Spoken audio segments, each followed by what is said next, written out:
She had never lost a single challenge in 23 years of teaching. On the morning Bruce Lee walked into her dojo, she sat on the floor of her own training hall within 53 minutes and looked up at him from the position of a student receiving instruction. 20 of her own students stopped breathing. In 200 years of the Yoshida Dojo's existence, their sensei had never lowered herself to that position. Not once. Not for anyone. October 1971. Tokyo. The Yoshida Dojo, Shinjuku District. Bruce was not there to fight. He was not there to promote a film or demonstrate anything. He had come to Japan for one reason. He had identified a gap in his own understanding that no sparring partner, no book, and no amount of private training could fill. He wanted to understand Kenjutsu. Not Kendo, the modern point-scoring sport practiced in university gymnasiums. The original battlefield art, the version that existed before rules, before protective armor, before competition. The version where every cut was designed to end a life and every movement carried the full weight of that intention. He had read about it, watched footage, spoken to practitioners in Los Angeles and Hong Kong. But reading about a river and standing inside its current were two entirely different experiences. His contact in Tokyo was a young film producer named Toshiro Mifune. Toshiro had warned him. This is not a commercial school. They do not accept visitors. They do not perform for cameras. The sensei's family founded that dojo. The techniques she teaches have been passed down for 8 generations. She has trained since she was 3 years old. Bruce listened without interruption. Then he asked one question. Is she the best? Toshiro paused. She is the most traditional. And in Kenjutsu, traditional means unbroken. Bruce said, that is the person I need to see. What he didn't say, what he kept entirely to himself, was the deeper reason. He was not collecting techniques. He was hunting for a principle. He believed that all true martial arts, regardless of origin, converged on the same fundamental truths. If he could find the core principle inside a 200-year-old Japanese sword school and prove it matched what he had been teaching in Jeet Kune Do, it would confirm something he had suspected for years. That truth had no nationality. They arrived at 7 in the morning on a Tuesday. The building was wooden, 2 stories, set back from the road behind a low wall of gray stone. No sign. No banner. A single iron plate beside the entrance bearing one Japanese character, darkened with age. Sword. Bruce studied the building for a moment before entering. The condition of the wood, old but maintained with obsessive care. The stone path, each slab placed with deliberate spacing. The sliding door at the front, open exactly wide enough for one person to pass through sideways. Nothing about this place was accidental. Toshiro was visibly nervous. His hands adjusted his jacket repeatedly. You are anxious, Bruce said. Toshiro exhaled. I've met her twice. Both times I felt like I was being measured and found insufficient. She has a way of looking at you that makes your entire training history feel like it never happened. Bruce said nothing. He removed his shoes, placed them neatly beside the entrance, and stepped inside. The interior smelled of aged wood and something faintly metallic, oil, the kind used to maintain blades. The walls of the main hall lined with weapons. Not decorations, not museum pieces behind glass. Functional tools hung at precise intervals on wooden pegs. Katana, wakizashi, tanto. Every blade real. Every handle carrying the wear of actual use. 20 students were already training. Arranged in 2 rows, their bakken cutting identical arcs through the air, tracing patterns that had been transmitted across generations without alteration. The sound was rhythmic, the soft whistle of wood displacing air, the controlled exhale of 20 people breathing as one. Bruce was not watching the students. His eyes had already found the figure at the front. Ko Yoshida. 44 years old. 1 meter 62, 54 kilograms. Her body shaped by 4 decades of a single discipline, not bulky, not visibly muscular in the way a boxer might be, but dense with a wired precision that made every small movement seem loaded with potential energy. Black hair pulled back with severity, face fully exposed. Cheekbones sharp, jaw set. Eyes dark as obsidian, and they locked onto whatever they evaluated without releasing until the evaluation was complete. She was completing a sequence of strikes as they entered. Her bakken moved with a speed that seemed to violate the physics of the arm holding it. Clean linear cuts displacing air with a sound like tearing silk. No wasted motion. Every angle deliberate. Every transition seamless. She finished. The final cut ended in absolute stillness, the sword frozen at the exact height of a human throat. She held it for a full second. Then lowered the blade and turned. Her eyes found Bruce immediately. Not Toshiro. Not the doorway. Bruce. As if she had known precisely where he was standing without looking. Toshiro stepped forward, bowed deeply, and introduced Bruce in formal Japanese. Ko listened without moving. When he finished, she responded. Her voice was low, controlled, stripped of any decoration. Toshiro translated, his voice slightly unsteady. She says, "You move well for an actor." The dojo went silent. Not the gradual fading of sound, instantaneous, collective, as if 20 people had held their breath simultaneously. The students knew that tone. Every time their sensei had spoken that way to a visitor, what followed was humiliation or departure. Usually both. Toshiro glanced at Bruce, expecting tension. Bruce's expression had not changed. His eyes remained calm. His shoulders remained relaxed. His hands stayed at his sides, fingers loose. If anything, something appeared at the edges of his mouth. Not quite a smile. A softening, as if what he had just heard was not an attack but information. He understood something most men in that position would have missed entirely. Ko Yoshida was not being rude. She was testing. In traditional Japanese martial arts, the first words to a visitor were not a greeting. They were a measurement. She wanted to know what lived beneath the surface of this man. Whatever emerged in the first 3 seconds of response would tell her everything. Bruce let 2 full seconds pass.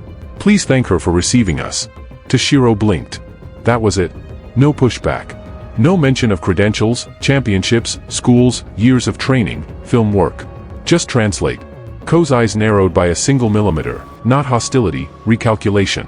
She had expected defense. She had received grace. That forced her to adjust. She spoke again. Toshiro turned to Bruce with visible discomfort. She says Chinese martial arts are children's games compared to Bushido. Elegant movements with no real application. The silence deepened. 20 students frozen. The only female student in the second row pressed her lips together until they turned white. Bruce absorbed the words. "Let them sit. She is honest," he said. "And honesty deserves respect." He paused. "Please tell her I would like to learn from her. Not argue." Ko heard the translation and did not respond immediately. Her eyes remained on Bruce, studying not his stance but something deeper, the quality of his stillness, the way his weight sat evenly on both feet, the complete absence of performance in how he stood. She had trained hundreds of students. She had evaluated dozens of visiting martial artists. In every case, the body revealed what the mouth concealed. A man who claimed humility but stood with his chest inflated was lying. A man who offered respect but kept his hands clenched was negotiating. Bruce Lee's body was saying something she had rarely encountered. It was saying, "I have nothing to prove here." When she finally spoke, her voice was slower. More deliberate. Learning requires willingness to be corrected. Can a famous person accept correction? Bruce listened. Thought for exactly 1 second. Ask her if she is willing to be corrected as well. Toshiro whispered urgently in English, "Are you sure? She has not been challenged in her own dojo." Bruce nodded once. Toshiro translated. The room held its breath. Ko looked at Bruce for 7 seconds of complete silence. Her expression moved through assessment, then surprise, and finally something that the students in the front row would later describe to each other in whispers as the closest thing to a smile they had ever seen on her face. "I have not been corrected in 23 years, she said. "I am curious to know what you believe needs correction." She performed 3 complete forms. 15 minutes of unbroken movement. The first slow and deliberate, each position held for a breath. The second faster, the sword accelerating through transitions that blurred individual techniques into continuous motion. The third from absolute stillness, eyes closed, 3 full seconds of nothing, then movement that was less a sequence of techniques than a sentence spoken in a language most people would never learn. When she finished, the final cut frozen in the air, she turned to face him. Her eyes asked the question she did not voice. Bruce took a breath. "Your footwork is perfect. Your cuts are perfect. Your form is perfect." A pause long enough for everyone in the room to feel what was coming. "But that perfection is also your limitation." The air in the dojo changed. The tall student with a scar across his forearm closed his eyes. The young woman in the second row pressed her hand flat against her thigh. The 19-year-old with taped fingers stopped breathing entirely. No one had said anything like that to Ko Yoshida. Not once. Not in this building. Not anywhere. Ko's expression shifted. Not anger. Something her students had never seen cross her face in all their years of training. Genuine curiosity. "Explain," she said. Bruce spoke slowly. "Your forms are designed for a specific opponent, a swordsman trained in the same tradition, following the same rules, operating within the same framework of distance and timing. 300 years ago on a battlefield governed by those rules, your technique would be unstoppable." He paused for the translation to land. "But a modern opponent does not know those rules. He does not stand where your form expects him. He does not attack along the angles your counters are designed to meet. Your perfection assumes cooperation from the enemy. And the real enemy, the one who has not studied your tradition, will not cooperate. The dojo was so quiet he could hear the tick of a wall clock somewhere in the building. Ko absorbed the words. Her jaw tightened, not with anger, but with the effort of processing an idea that pressed against the foundations of everything she had built. She responded through Toshiro, her voice quieter than it had been at any point that morning. "Show me." "Not a fight," Bruce said. "An experiment. Tell her to attack me however she chooses. I will not respond with technique. Only with movement." Ko studied him for 5 full seconds. Then she picked up the bakken. She adopted her stance, feet shoulder width, left foot slightly forward, sword held at 45 degrees above her right shoulder. The opening posture of the Yoshida school's primary combat form, designed to end an engagement in a single descending cut. Bruce stood opposite her. No stance. No guard. Hands at his sides, fingers loose, breathing slow and visible. The students along the walls had stopped being students. They had become witnesses. Ko exhaled once, sharp, controlled. She launched a horizontal cut from her right side, aimed at his left ribcage. Fast. Genuinely fast. The bakken displaced air with a sound like a hand slapping water. Bruce was not there. He had shifted diagonally forward, not backward, not sideways, but forward and to the right at roughly 45 degrees. The blade passed through the space his torso had occupied a quarter second earlier. He was inside her reach now. Closer than her sword could effectively operate. Ko adjusted instantly. Retracted the sword, changed her grip, thrust forward. Linear, direct, aimed at his chest. The fastest technique in her repertoire. Bruce rotated his torso approximately 30 degrees. The thrust passed alongside his ribcage close enough that he felt the displaced air press against his shirt. His right hand rose, not to block, not to grab, and his fingertips made contact with the outside of her wrist. The touch was so light that if she had not been watching, she might not have felt it. The sword's trajectory shifted 3 centimeters. 3 centimeters, the difference between contact and empty air. He had not opposed her force. He had joined it, ridden it, and nudged it past him. Ko recovered with the speed of reflex. She pulled the sword back and executed her strongest technique, the diagonal descending cut. The signature of the Yoshida school. The strike that no challenger in 23 years had successfully evaded. The bakken came down. Bruce stepped laterally. 1 step. Small, unhurried, almost casual. The sword cut through the space where he had been and struck the polished wooden floor with a sharp dry crack that echoed off every wall. The impact vibrated through the handle into Ko's arms. Her momentum carried her 1 step forward. The stance that should have ended with her sword meeting resistance ended instead with her sword meeting nothing. She stopped. Turned. Bruce was standing less than a meter away. Hands at his sides. Breathing calmly. The same relaxed posture he had held before the exchange began. He had not attacked. Had not counterattacked. Had not raised his voice or clenched his fists. 3 attacks. 10 seconds. 0 contact with Bruce Lee. 0 force used by Bruce Lee. The dojo was silent. Not quiet, silent. The kind that had texture, that pressed against eardrums, that made people aware of their own pulse. Ko looked at her sword. Then at her hands. Then at Bruce. And then she did it. She placed her sword on the floor. Not dropped. Lowered with both hands, slowly, deliberately, the way a person set down something sacred. The bakken touched the wood with a sound so faint it was barely audible. She straightened. Walked toward Bruce. Stopped half a meter away and looked at his hands with clinical attention, searching for the mechanism that had just dismantled 23 years of unbroken record. "You used my own force against me," she said. Her voice stripped of all authority. Raw. Unguarded. "You never fought my power. You moved with it." Bruce answered quietly. Water does not fight the rock. It flows around it. Ko did not respond immediately. And then, in the movement that Bruce would describe in a private letter to Linda 3 days later as the most humbling thing I have ever witnessed in a martial arts school, Ko Yoshida sat down. She lowered herself to the floor of her own dojo, crossed her legs, placed her hands on her knees, and looked up at Bruce Lee from the position a student took when receiving instruction. The tall student with the scarred forearm felt his eyes sting. He had trained under Ko for 11 years. He had never seen her sit at anyone's feet.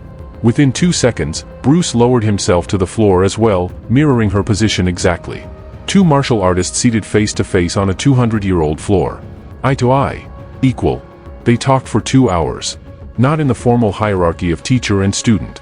That hierarchy had been dissolved and neither attempted to rebuild it. They spoke like 2 people who had spent their entire lives searching for the same thing and had suddenly realized the person across from them had been searching from the opposite direction. Ko asked about the principle underneath what she had witnessed. Bruce explained Jeet Kune Do, not as a style, not as a system, but as a way of seeing. He spoke about anticipation, about moving before the commitment, about the difference between blocking a river and redirecting it. Then she offered something in return. A Japanese concept central to her school, ma. The interval, the gap, the invisible space between two fighters where the outcome was actually decided. The sword is not the weapon, she said. The sword is only an extension of the mind. What determines victory is distance, timing, and intention. The space between you and your opponent. That is where the fight truly happens. Bruce went still. That is exactly what I teach. His voice had changed, quieter, almost reverent. I did not learn it with a sword. I learned it with the fist. But it is the same principle. The same truth. Ko studied his face, searching for performance, for exaggeration, for the subtle inflation she had seen in every visiting martial artist who claimed to understand something they did not. She found none of it. 2 roads. 1 mountain. On the last day, Ko was waiting for him when he arrived at 7. The dojo was empty. She stood in the center holding her personal training bakken, the one she had trained with for 30 years. Wood dark with absorbed sweat, handle worn smooth where her fingers had gripped it tens of thousands of times. She held it horizontally in both hands. Bruce stopped at the entrance. He understood immediately what was happening and did not move for several seconds. In traditional Japanese martial culture, a teacher's personal training weapon was not a tool. It was an extension of their life's work. Giving it away meant, I trust you to carry what this object represents. She spoke. Toshiro translated for the last time. This sword has been with me for 30 years. It knows my hand better than any student I have ever taught. I want you to have it. Bruce received the bakken with both hands. The wood was warm from decades of human contact. He turned it and found the engraving on the underside of the handle. Small, precise characters. Toshiro leaned forward and read it quietly. Truth has no style. Bruce closed his eyes. He stood motionless, the sword resting across his open palms, and the only sound in the 200-year-old dojo was the faint tick of the wall clock and the almost inaudible tremor of his breath. When he opened his eyes, they were bright. That, he said, is the heart of everything I believe. They bowed to each other. Not the formal hierarchical bow. A bow between equals, slow, deep, held for 3 full seconds. Bruce walked out carrying a 30-year-old wooden sword under his arm. He did not look back. Ko stood in the doorway and watched him cross the stone path, pass through the gap in the low wall, and disappear into the Shinjuku morning. She stood there for a long time. 2 years later, she sat alone in a cinema in Shibuya and watched Enter the Dragon. She had not intended to go. Something had pulled at her. She recognized it within the first 5 minutes. Not the plot. Not the choreography in the way a casual viewer appreciated it. She recognized the principle. She saw the ma. She saw the control of space. She saw what she had shown him on the floor of her dojo, translated into a new vocabulary. She sat in that cinema long after the credits ended. The lights came on. The cleaners entered. She did not move. In 2004, her students found her sitting upright in a chair beside her desk, hands resting on a closed journal. On the final written page, dated 3 days before her death, was a single entry. October 1971. A man walked into my dojo. He carried no sword. He wore no uniform. He claimed no rank. He was the most honest martial artist I have ever met. In 10 seconds, he showed me that perfection is not the destination. It is the wall you must eventually climb over. I have spent 30 years climbing. I have not reached the top. I do not believe the top exists. And that is the most important thing he taught me.